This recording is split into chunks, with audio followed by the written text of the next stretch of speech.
Bayangkan, kamu tinggal di sebuah kos, jauh dari orang tua. Dan ibu kosmu begitu perhatian, bahkan lebih dari seorang ibu sendiri. Tapi siapa sangka, semua kebaikan itu ternyata menyimpan sebuah rahasia. Sebuah rasa yang dipendam begitu dalam, hingga akhirnya terungkap dengan cara yang mengejutkan. Inilah kisah seorang janda ibu kos yang terlalu baik kepada mahasiswanya, namun ternyata menyimpan rasa terlarang. Halo sahabat kisah Luna, apa kabar kalian semua? Semoga selalu sehat dan bahagia. Sebelum kita mulai ceritanya, jangan lupa dukung channel ini dengan cara subscribe, like, dan tuliskan kota asal kalian di kolom komentar ya, supaya kita bisa saling menyapa dan semakin dekat. Baiklah, mari kita masuk ke cerita hari ini. Andi adalah seorang mahasiswa perantau dari sebuah desa kecil di Jawa Tengah. Ia anak pertama dari 3 bersaudara yang sejak kecil sudah terbiasa hidup sederhana. Ayahnya seorang petani, ibunya berjualan sayur di pasar. Mereka bukan keluarga berada, tapi selalu menanamkan satu hal: pendidikan adalah jalan menuju masa depan yang lebih baik. Ketika kabar diterimanya di salah satu universitas ternama di kota besar sampai ke telinga keluarganya, tangis bahagia pecah di rumah mereka yang sederhana. Ayahnya memeluk Andi erat dan ibunya menitikan air mata haru. Namun di balik kebahagiaan itu, ada rasa cemas yang sama-sama mereka rasakan. Bagaimana nanti hidup di perantauan? Bagaimana mencari tempat tinggal yang aman? Bagaimana membiayai semua kebutuhan? Dengan modal tabungan orang tua yang dikumpulkan sedikit demi sedikit, ditambah beasiswa awal dari kampus, Andi berangkat ke kota besar. Perjalanan ditempuh dengan kereta ekonomi. Sepanjang jalan, ia melihat sawah yang makin lama berganti menjadi gedung-gedung tinggi. Hatinya berdebar. Ia tahu kehidupannya tidak akan pernah sama lagi setelah ini. Sesampainya di stasiun, Andi membawa koper kecil dan tas ransel tua miliknya. Panas terik kota membuatnya sedikit kewalahan. Sambil menyerut koper, ia mencari alamat kos yang direkomendasikan oleh seniornya.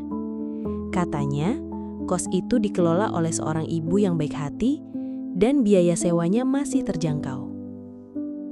Setelah berjalan beberapa menit melewati gang-gang sempit, akhirnya Andi sampai di sebuah rumah sederhana bercat krem dengan pagar hijau. Di depan pintu, tertara papan kayu bertuliskan Kos Burina Putra. Andi mengetuk pintu pelan. Tak lama, pintu terbuka. Seorang wanita parubaya muncul dengan senyum ramah. Rambutnya disanggul sederhana, wajahnya bersih meski garis-garis usia tampak jelas. Dialah Burina, seorang janda yang telah ditinggal suaminya 7 tahun lalu. Meski hidup sendiri, ia tetap tampak tegar dan berwibawa. "Silakan masuk, Nak Andi," ucapnya hangat, seolah sudah mengenal lama. Andi sempat terkejut. "Ibu, tahu nama saya?" tanyanya ragu. Burina tersenyum. "Tentu, seniormu yang dulu kos di sini sudah cerita kalau kamu mau datang hari ini. Ibu sudah siapkan kamar buatmu." Suasana rumah kos itu terasa tenang. Dindingnya sederhana, berjejer beberapa pintu kamar dengan nomor kecil di atasnya. Ada teras mungil dengan kursi rotan tua, serta rak sepatu yang tertata rapi. Aroma teh manis tercium samar dari dapur. Tanpa banyak basa-basi, Burina menyuguhkan segelas teh hangat di ruang tamu. "Minum dulu, Nak. Perjalanan jauh pasti capek." Andi tersenyum, menerima dengan 2 tangan. Tegukan pertama teh itu terasa manis dan menenangkan, seolah menghapus lelahnya setelah perjalanan panjang. "Anggap saja rumah sendiri ya, Andi. Kalau ada apa-apa, jangan sungkan bilang sama ibu," ucap Burina lagi sambil menatapnya penuh kelembutan. Andi mengangguk. Dalam hati ia merasa lega. Kekhawatiran tentang hidup di perantauan seakan sedikit demi sedikit sirna. Ia merasa di rumah kos ini ia tidak hanya sekedar menyewa kamar, tapi juga menemukan suasana keluarga yang hangat. Namun, ada sesuatu yang membuat Andi sedikit kikuk. Tatapan Bu Rina berbeda, bukan tatapan biasa seorang ibu kos kepada anak kosnya. Ada kelembutan yang terlalu dalam, seolah menyimpan sesuatu yang tak bisa dijelaskan. Andi memilih untuk tidak memikirkannya terlalu jauh. Tapi sejak hari pertama itu, ada perasaan samar yang diam-diam mulai tumbuh, meski ia sendiri belum bisa menamainya. Hari-hari di kosan baru itu mulai berjalan.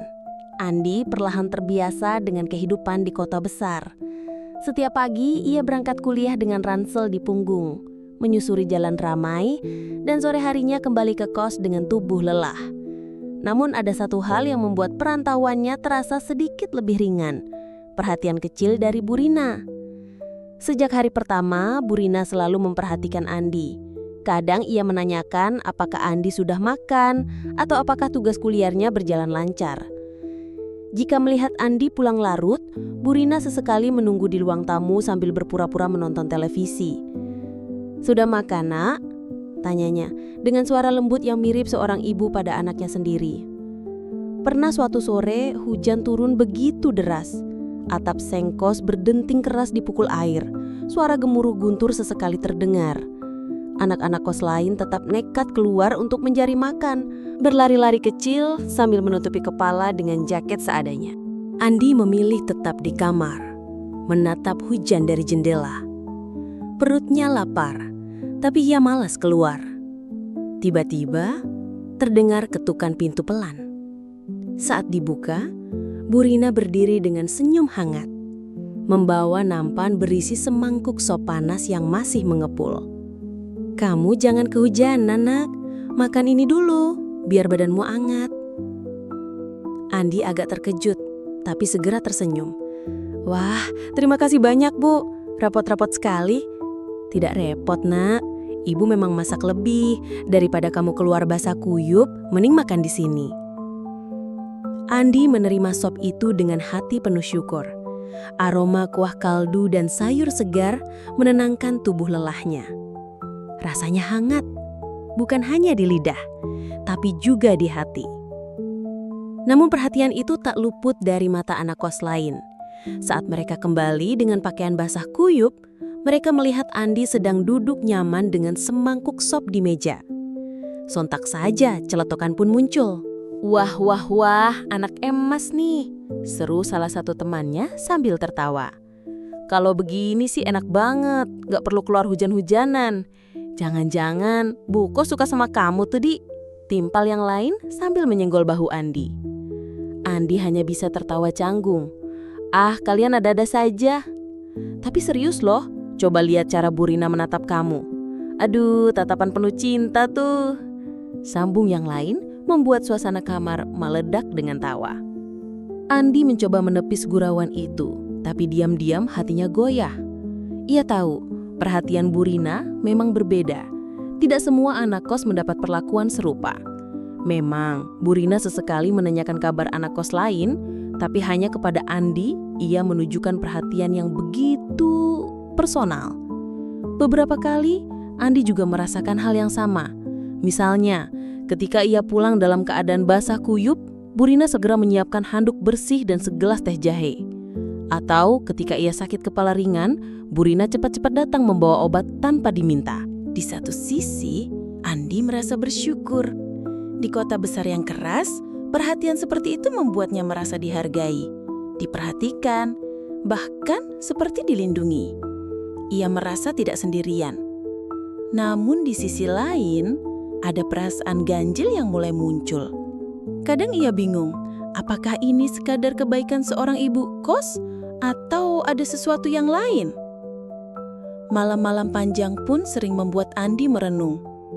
Tatapan mata Bu Rina yang hangat, senyumnya yang lembut, bahkan perhatiannya yang nyaris berlebihan mulai meninggalkan jejak di hati Andi. Dan meski ia berusaha menepis pikiran itu, jauh di lubuk hatinya ia mulai sadar. Perhatian ini tidak sepenuhnya biasa. Malam itu, suasana kosan begitu sunyi. Hanya terdengar suara jangkrik di luar jendela dan desiran angin yang sesekali masuk lewat celah ventilasi. Anak-anak kos lain sudah terlelap, namun lampu meja belajar Andi masih menyala. Tumpukan buku dan kertas berserakan. Matanya fokus membaca materi kuliah yang esok pagi harus dipresentasikan.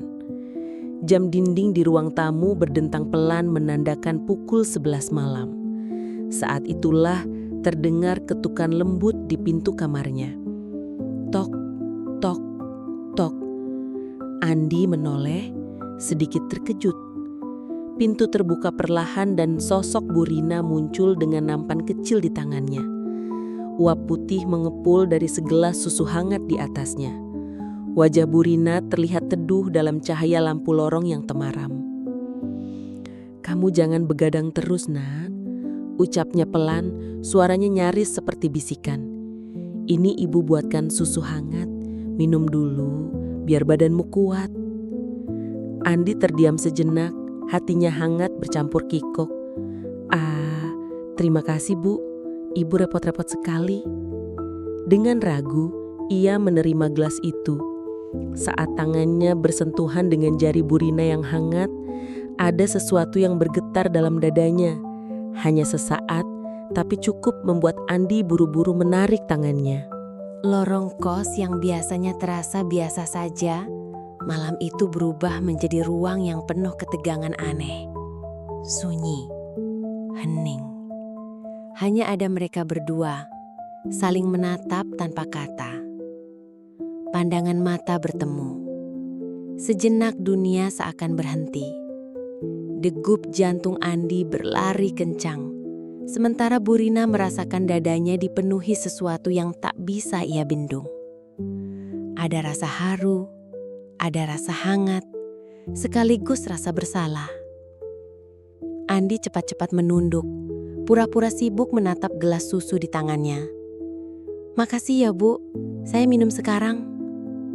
Bu Rina hanya tersenyum kecil, berusaha menyembunyikan gelora di dadanya.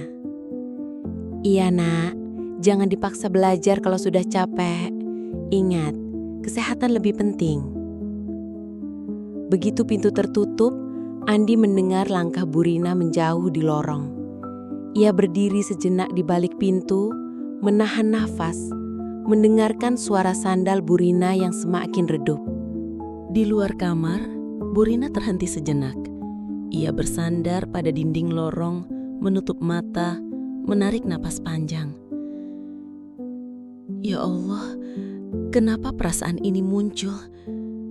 Dia seumuran dengan anakku. Seandainya aku punya," bisiknya lirih.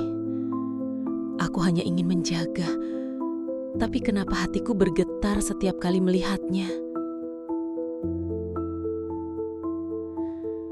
Sementara di dalam kamar, Andi duduk lama memandangi gelas susu yang masih mengepul di tangannya. Pikirannya kacau.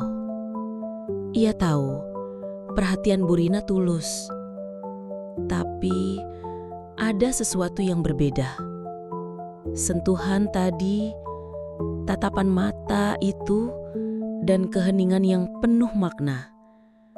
Semuanya membuatnya sulit tidur malam itu. Hatinya bingung. Apakah ini hanya rasa hormat seorang anak kepada sosok ibu yang baik? Ataukah ada sesuatu yang lebih dalam? Sesuatu yang tak berani ia sebutkan dengan kata-kata. Malam itu, Andi terus terjaga. Susu di tangannya perlahan mendingin, tapi hatinya justru semakin panas oleh tanda tanya yang tak kunjung terjawab. Hari-hari berlalu cepat. Kuliah yang padat, tugas menumpuk, ditambah pekerjaan paruh waktu di sebuah warung kecil membuat tubuh Andi kelelahan. Ia jarang makan teratur, sering begadang, dan memaksa dirinya kuat. Sampai suatu sore, tubuhnya tak lagi bisa bertahan. Panas tinggi menyelang, membuat keringat dingin bercucuran di dahinya. Teman kos menemukan Andi terbaring lemas di kamarnya. Mereka segera memanggil Bu Rina. Saat melihat Andi yang pucat dan menggigil, wajah Bu Rina berubah panik. "Andi, Nak, kenapa kamu gak bilang kalau sakit?" Suaranya bergetar penuh cemas. Tanpa menunggu lama, Bu Rina menyiapkan air hangat untuk kompres, bubur lembut, dan obat penurun panas. Ia memindahkan kursi kecil ke samping ranjang Andi, duduk di sana tak beranjak. Tangannya bergantian mengelap keringat di dahi Andi dan mengganti handuk basah di kepalanya. Andi, ayo makan sedikit ya, biar ada tenaga. Dengan sabar, Bu Rina menyuapkan bubur. Andi membuka mulutnya perlahan, meski tampak lemah. Tatapan matanya redup, tapi ada rasa hangat yang mengalir saat melihat sosok Bu Rina begitu perhatian. Jam demi jam berlalu. Malam semakin larut. Anak-anak kos sudah terlelap, tapi lampu kamar Andi tetap menyala. Bu Rina masih di sana, duduk di kursi kecil itu, tak bergeser sedikit pun. Sesekali ia memegang tangan Andi, memastikan panas tubuhnya tidak semakin tinggi. Dalam kondisi separuh sadar, Andi membuka mata. Dengan suara lemah, ia berbisik, "Terima kasih, Bu. Rasanya kayak sama ibu sendiri, bahkan lebih hangat." Ucapan itu membuat hati Bu Rina bergetar hebat. Air matanya jatuh begitu saja, mengalir di pipinya. Ia tahu seharusnya ia menjaga jarak, bersikap seperti ibu kos pada umumnya. Tapi kalimat Andi menusuk hatinya dalam-dalam. Ada kebahagiaan, ada juga luka. Perasaan yang ia simpan rapat semakin sulit dikendalikan. Ingin rasanya ia mengatakan sesuatu, mengungkapkan isi hatinya yang lama terpendam. Namun lidahnya keluh.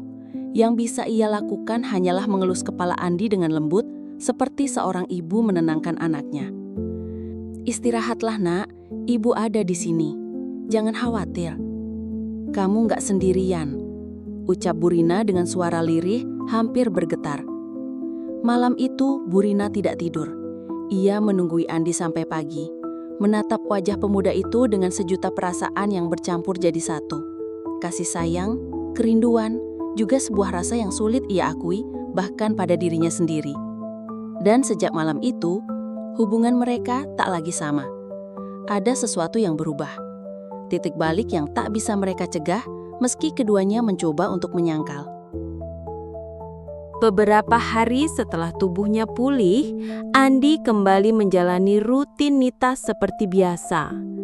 Namun, sejak sakit itu, hubungannya dengan Bu Rina terasa berbeda. Ada kehangatan yang tak terucapkan, ada perhatian yang lebih dari sekadar seorang ibu kos. Suatu sore, Andi pulang lebih cepat dari kampus. Saat melewati ruang tengah menuju kamarnya, ia mendengar suara lirih dari arah teras. Langkahnya terhenti. Itu suara Bu Rina, berbicara dengan seorang sahabat lamanya yang kebetulan berkunjung. "Aku nggak tahu harus bagaimana, Rin. Perasaan ini salah kan? Aku cuma ibu kos, tapi aku jatuh hati sama dia. Dia sopan, perhatian, dan setiap kali melihat senyumnya, aku merasa muda kembali. Padahal seharusnya aku nggak boleh begini." Andi tertegun. Jantungnya berdegup kencang. Ia berdiri di balik pintu tak berani bergerak. Sahabatnya menatap Bu Rina penuh iba. "Tapi dia jauh lebih muda darimu. Orang-orang bisa salah paham. Kamu yakin dengan perasaanmu ini? Dunia tidak akan semudah itu menerima, Rin." Bu Rina menunduk, suaranya semakin lirih. "Itu dia. Aku takut orang-orang menghakimi, takut dianggap gila. Aku sudah 7 tahun sendiri. Aku pikir perasaan ini sudah mati. Tapi ternyata aku masih bisa jatuh cinta."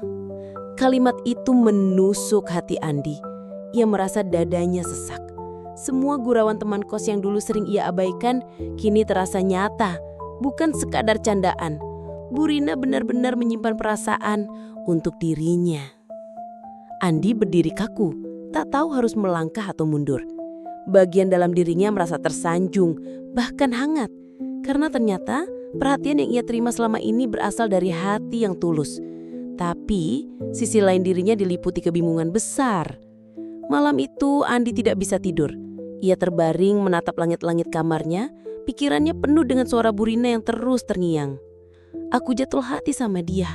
Aku merasa mudah kembali. Andi menutup wajahnya dengan kedua tangan, menarik napas panjang. Kenapa harus begini? Aku menghormati beliau. Aku sayang. Tapi, apakah ini cinta? Atau hanya rasa iba? Kalau benar cinta, apa dunia akan mengizinkan? Gelap malam menjadi saksi kegelisahan hatinya. Sementara di kamar lain, Burina juga tak bisa memejamkan Marta. Dihantui rasa takut, sekaligus harapan yang ia simpan rapat-rapat. Dan mulai saat itu, rahasia tak lagi menjadi rahasia. Ada sesuatu yang berubah dalam hati keduanya. Sesuatu yang akan segera menuntun pada ujian terbesar. Malam penuh gelisah akhirnya berlalu. Saat matahari pagi menembus jendela kamar kos, Andi duduk di tepi ranjang dengan wajah pucat.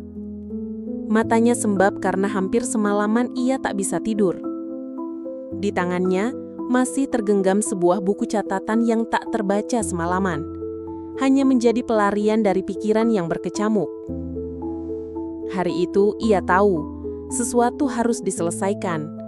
Ia tak bisa berpura-pura tidak mendengar. Ia tak bisa terus menahan rahasia yang sudah terbuka. Maka, dengan langkah pelan, Andi keluar dari kamar dan mencari keberanian untuk berbicara. Burina sedang menyapu halaman. Senyumnya tetap sama ramahnya, seolah tak ada beban. Tapi Andi bisa melihat jelas. Di balik senyum itu ada mata yang lelah, ada hati yang rapuh. Bu? Suara Andi lirih namun tegas. Ia menarik nafas dalam-dalam sebelum melanjutkan. Saya dengar percakapan ibu semalam. Burina terdiam, sapu di tangannya berhenti bergerak. Wajahnya memucat, lalu perlahan menunduk.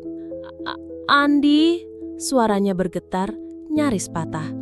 Dengan nada tenang, Andi melanjutkan. Saya paham, Bu. Saya sangat menghargai perasaan ibu. Tapi izinkan saya jujur. Saya ingin tetap seperti ini. Sebagai anak kos, sebagai anak yang ibu sayangi. Tidak lebih. Sejenak keheningan menyelimuti halaman kos itu. Angin pagi meniup lembut, membawa suara burung yang seakan ikut menjadi saksi percakapan berat itu. Burina menggenggam erat gagang sapunya. Berusaha menahan air mata yang mulai jatuh. Nak, maafkan ibu. Ibu terlalu egois. Ibu hanya terlalu kesepian. Kadang ibu lupa batas antara kasih sayang dan perasaan itu bisa kabur. Tapi kamu benar, hubungan ini tidak boleh lebih dari yang seharusnya. Air matanya mengalir deras gini, tapi di balik tangisnya ada kelegaan. Ia tidak lagi harus memendam rahasia yang menyisakan dada. Meski jawaban yang ia terima bukan seperti yang diharapkan, setidaknya ia tahu Andi tidak membencinya. Andi mendekat, lalu menunduk hormat. Saya sangat menghormati ibu. Tidak akan pernah berubah. Bagi saya, ibu tetap keluarga di rantau ini. Tempat saya pulang, tempat saya merasa aman. Burina terisak, lalu mengelus pundak Andi dengan tangan yang bergetar. Terima kasih, Nak. Ibu bangga padamu. Biarlah perasaan ini ibu simpan sendiri. Yang penting, kamu jangan pernah jauh dari ibu. Tetaplah jadi Andi, anak kosku yang baik. Percakapan itu berakhir dengan pelukan singkat. Bukan pelukan cinta, melainkan pelukan ketulusan seorang ibu pada anak yang ia sayangi, dan seorang anak yang menghormati seorang wanita yang pernah merasakan luka mendalam. Sejak hari itu, tidak ada yang berubah secara kasat mata. Andi tetap menyapa Burina dengan hangat. Burina tetap memperhatikan anak-anak kosnya seperti biasa. Namun jauh di hati mereka berdua, ada rasa yang tak pernah benar-benar hilang. Hanya dipelajari, diterima, lalu disimpan rapi sebagai bagian dari perjalanan hidup. Sahabat Kisah Luna, dari kisah ini kita belajar bahwa hati manusia memang penuh rahasia. Kadang rasa bisa tumbuh di tempat yang tidak seharusnya. Tapi kedewasaan adalah saat kita mampu menahan diri, menjaga perasaan, dan tetap menghargai batas. Kebaikan tidak selalu harus dibayar dengan cinta. Kadang cukup dengan rasa hormat, ketulusan, dan penghargaan. Terima kasih sudah menonton sampai akhir. Jangan lupa tinggalkan komentar kota asal kalian, subscribe, dan nyalakan lonceng notifikasinya. Sampai jumpa di video berikutnya dengan kisah yang lebih menggetarkan hati. Wassalamualaikum dan salam hangat dari Kisah Luna.